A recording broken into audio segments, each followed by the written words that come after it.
آج ہم نے اپنے وطن ہندوستان کے 79واں انڈیپینڈنس ڈے منایا ہے۔ آزادی کوئی عام نعمت نہیں ہے دوست، یہ ہمارے اسلاف کی انمول قربانیوں اور خون کا نتیجہ ہے۔ آج بعض لوگ یہ تاریخ کو، ہسٹری کو بھلانے کی کوشش کر رہے ہیں، لیکن حقیقت یہ ہے کہ آزادی ہند کی داستان مسلمان اور اسلامک اسکالرز کے قربانیوں کے بنا ادھوری نظر آتی ہے۔ اسلام نے ہمیشہ سکھایا ہے کہ سرزمین جس پر تم رہتے ہو اس سے محبت کرو، یہی تمہارا ایمان ہے۔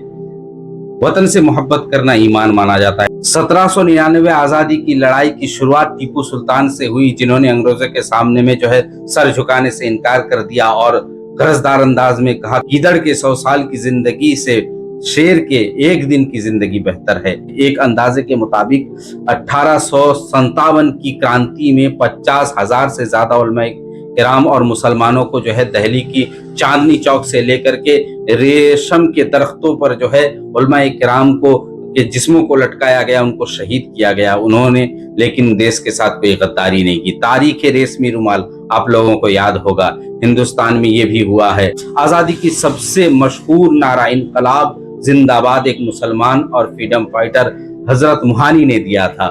مشہور نعرہ جے ہند نیتا جی سبھاش چندر بوس کے ساتھی عابد الحسن صفرانی نے دیا تھا۔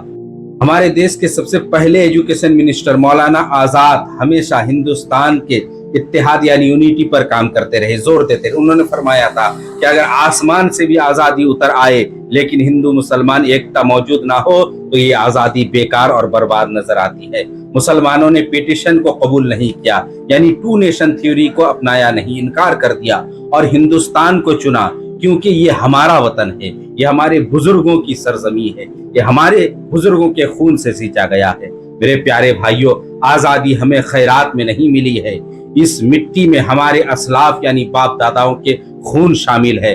آج جب کوئی ہماری پیٹریزم یعنی حب الوطنی پر سوال اٹھاتا ہے تو ہمیں شرمندگی اٹھانے کی کوئی ضرورت نہیں ہے، اس لیے کہ ہماری تاریخ گواہ ہے، جنگ آزادی میں ہم مسلمانوں نے اپنا خون دیا ہے۔